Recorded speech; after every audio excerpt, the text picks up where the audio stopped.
Bonjour à tous, bienvenue. Donc aujourd'hui une petite vidéo un peu marrante pour changer. Bon, c'est pas marrant, mais un truc qui m'a fait un peu sourire. Donc vous vous rappelez, il y a quelques mois de ça, c'était le fin octobre, j'avais fait une vidéo sur les ETF. Alors vous le savez, je suis pas du tout expert en ETF, mais je m'étais pris à l'exercice et je vous avais fait un petit portefeuille ETF. Voilà. Donc je sais pas s'il y en a beaucoup qui l'ont suivi, mais là je suis revenu dessus. J'ai dit tiens, on va voir où est-ce que j'en serais actuellement si j'aurais suivi ce portefeuille. Donc vous allez voir un truc assez marrant. Alors, la seule problématique, c'est vrai que par rapport au pourcentage que j'ai mis sur le portefeuille, il me reste beaucoup de liquidité actuellement. Mais bon, alors je vous montre le portefeuille de l'époque. Donc c'était, donc voilà, ma vidéo c'était celle-ci. Je vais vous mettre la vidéo, bien sûr. Voilà, c'était ça. C'était investir sur les ETF, le tuto. Voilà, donc je vous expliquais un peu ce qu'étaient les ETF, tout ça, et à la fin j'avais fait un petit. Alors attendez, je vous mets voilà. Hop. Ah. Et je vous avais fait un petit portefeuille. Voilà, donc un petit portefeuille d'ETF. Alors la problématique c'est voilà, c'est typiquement le SP500 n'a pas été atteint. Le price target là, le PRU à 10 il n'a pas été atteint. Donc celui-là n'a pas été pris. Voilà. Sinon tous les autres là ont été pris au niveau de leur PRU. Et donc du coup je me suis amusé à faire un petit tableau avec le cours actuel et voir ce que ça donne. Donc ce que j'avais pris à l'époque, je vous avais dit, c'est les banques, l'automobile, l'Asie, et un ETF Lixor Core MSCI MU. C'est un ETF qui n'est pas très cher à l'achat et qui est assez diversifié. Voilà. Et vous avez vu que j'avais pris, alors c'est ça, c'est les pourcentages en portefeuille. Alors au début j'avais fait un pourcentage à 25, après j'étais redescendu à 20 pour les bancaires, 20 pour l'automobile, j'avais mis 10 pour l'Asie et 15 pour le MSI. Et j'avais gardé 25% de liquidité. Donc du coup, je me suis retrouvé avec 35, parce que celui-ci n'est pas passé, le BNP SP500. Donc après, effectivement, on pourrait se dire qu'on aurait peut-être pu le mettre ailleurs. Bon bref, on va rester comme j'avais fait à l'époque. Donc du coup, on se retrouve avec un tableau comme ça. Alors, je vais vous... non, je vais vous le mettre comme ça, on va pas se prendre la tête. Voilà. Vous voyez déjà, en fait. Ah non, c'est pas le bon truc, en fait. Parce que, en fait, c'est un tableau Excel aussi, mais du coup, c'est pas celui-là. Donc, le tableau Excel, il est là. Bon, je l'ai fait un peu à la va-vite, voilà. J'avais pas gardé le tableau Excel d'origine, voilà. Donc, je vous ai remis les ETF. Donc, du coup, j'ai pas remis l'ETF SP500, parce qu'il n'a pas été pris. Donc j'ai laissé les PRU de l'époque, voilà, ils ont tous été atteints. On peut checker, mais ils ont été tous atteints. Je vous montre, je peux vous montrer rapidement, mais je vais vous mettre le graphique. Alors, parce que du coup, il faut que je les fasse un par un, ça va être un peu chiant. Typiquement celui d'Asie. Hop, donc celui d'Asie, c'était 15,88. Donc 15,88 en octobre. Ils ont été atteints là, juste après. Donc atteint. Ensuite, l'autre, le MSI Core, MSU, pardon, Lixor Core MSU.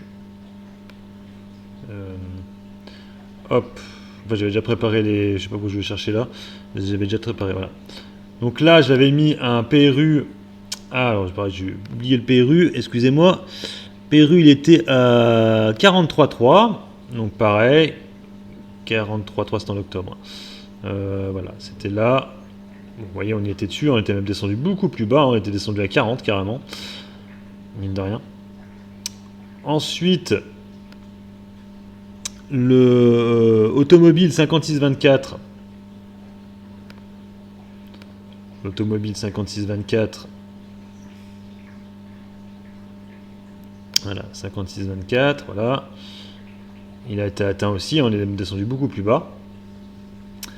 Et le petit dernier, c'est le bank, l'Eurostoxx Bank. Donc du coup, celui-ci a été atteint aussi. Donc c'est celui-ci, voilà. Donc nous avions un PRU à 53. Et là, pareil, il a été atteint ici. On est descendu plus bas, on est descendu même à 48. On aurait pu, à la limite, avec les liquidités, on reprendre à un moment donné. Vous voyez ce que je veux dire? Mais bon, bref, on va rester comme j'avais fait, comme ça, voilà. On va pas se prendre la tête. Donc, ils ont tous été atteints. Il n'y a que le SP500 là qui n'a pas été atteint parce qu'effectivement, il n'a pas assez chuté. On n'est jamais allé au 10. Donc, du coup, bon, il me reste de la liquidité. Voilà. Et vous allez voir un truc assez hallucinant, hein, malgré toute la liquidité que j'ai. C'est que si on compte juste l'argent investi, la moyenne de hausse, on est à 33%. Voilà. Le 440, à la même époque, donc je retransfère sur le graphe, voilà, sur le même, aux mêmes dates, on est sur une hausse de là, voilà, de 22%. Au 24. Alors c'est vrai qu'après, si on part de plus bas, on pourrait être vers les 25 hein, par rapport à ce que j'ai pris. Mais vous voyez qu'on surperforme le CAC finalement. Bon, pas beaucoup, mais on le surperforme quand même. En étant plutôt diversifié. Mais on fait mieux. On fait mieux, hein, parce qu'on est à 33. Là, je suis sur une hausse de 26. Vous avez vu que typiquement, mes ETF, ils ont été pris. C'était pas au plus bas. Hein. Vous avez vu que c'était. Ça, je vous ai pris à peu près au même niveau. C'est à peu près à ces niveaux-là que tous été pris. Hein, parce qu'on est descendu plus bas sur les ETF, hein, vous avez remarqué. Donc voilà, vous savez qu'on ne peut jamais trouver le bon moment pour rentrer. Donc voilà, j'ai pris à peu près le même niveau que les ETF. Ça, voilà. Donc je suis à 26. Bon, après, si on joue avec les mots, effectivement, on est à peu près au même niveau. Hein, 32, 49, on redescend vraiment au plus bas. Mais mes ETF, les ont été pris beaucoup moins bas. Voilà, ce sera du 27. Donc on fait légèrement mieux, voire un peu beaucoup. Ouais, ça fait quand même 5-6% de plus que le 440. Donc, plutôt intéressant, hein, mine de rien, ces ETF. Et c'est vrai que moi, je me dis, je devrais devenir gestionnaire, hein, gestionnaire de fortune, on va dire. Parce que pour le coup, c'est vrai qu'on se fait vraiment chier avec les analyses techniques et compagnie. Alors, effectivement, quand je vous avais fait la vidéo, j'avais utilisé l'analyse technique hein, pour les ETF. Malgré ça, on voit qu'on est descendu quand même plus bas. Mais bon, vous voyez que finalement, ouais, donc, sur l'Eurostoxx Bank, je me suis chopé à 58% de plus-value. L'automobile, j'ai eu 36% de plus-value. Le PEA asiatique, 18%.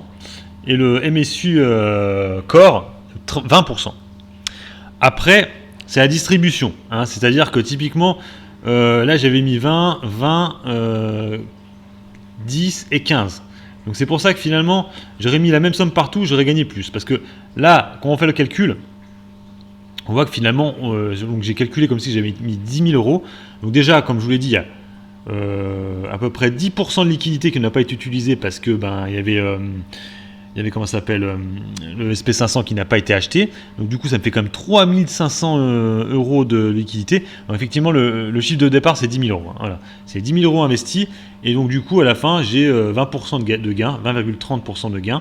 Hein, vous voyez que j'ai 12 030 euros. Donc un gain de 20% sur mon investissement de départ, avec une grosse part de liquidité, quand même 3500 euros de liquidité, sur, voilà, que sur des ETF. Voilà, je ne me suis pas pris la tête, un portefeuille que d'ETF, et vous voyez qu'au final, je fais mieux que le 440, sans me prendre la tête, hein, parce que vous allez voir, plein de traders vont vous dire « Ah, j'essaie de battre l'indice, j'essaie de battre l'indice ». Finalement, vous voyez, avec 4 ETF, j'ai battu l'indice, sans me prendre la tête, et donc voilà. Donc je sais pas ce que vous en pensez. Alors c'est vrai que moi, avec cette vidéo-là, je me dis, je sais pas ce que je me fais chier avec le stock picking, parce que c'est vrai que les ETF, c'est quand même beaucoup plus tranquille, hein, safe, on va dire, pour l'instant. Donc c'est fait à peu près il y a 6 mois, hein, 5-6 mois. Mais là, pour l'instant, ouais, c'est plutôt magique. Hein. On est vraiment sur une très belle hausse de tous mes ETF. Malheureusement, je n'ai pas utilisé l'ETF du pétrole aussi, parce que celui-là aussi aurait été bien boosté. Je ne l'ai pas mis dedans, malheureusement. Mais vous voyez, voilà. Comme quoi, souvent les ETF sont souvent boudés. Hein, alors moi, ça m'intéresse pas trop, parce que je trouve pas ça super sportif. Hein, c'est moins intéressant. Mais c'est vrai que quand il y réfléchit, pourquoi se faire chier à faire du trading, alors que sur des ETF, tu fais souvent mieux que les indices, si tu les sélectionnes bien. Hein, c'est toujours pareil. La sélection est très importante aussi des ETF. Faut vraiment choisir les bons secteurs. Donc voilà. J'arrête là ma petite vidéo. C'était une vidéo assez rapide, mais c'était pour revenir voilà, sur ces ces ETF qui, au final, voilà, m'ont fait gagner plus que le CAC 40. À la date, ça fait gagner beaucoup plus que le CAC 40. Après, si je me mets en place par rapport au plus bas du CAC 40, ça me donne à peu près les mêmes chiffres. Voilà, allez, sur ce, je vous laisse. N'hésitez pas à mettre des commentaires sous la vidéo, à vous abonner à la chaîne si vous aimez le contenu. Des petits pouces bleus, c'est motivant. Bon investissement, bon trade et bon ETF. Allez, ciao.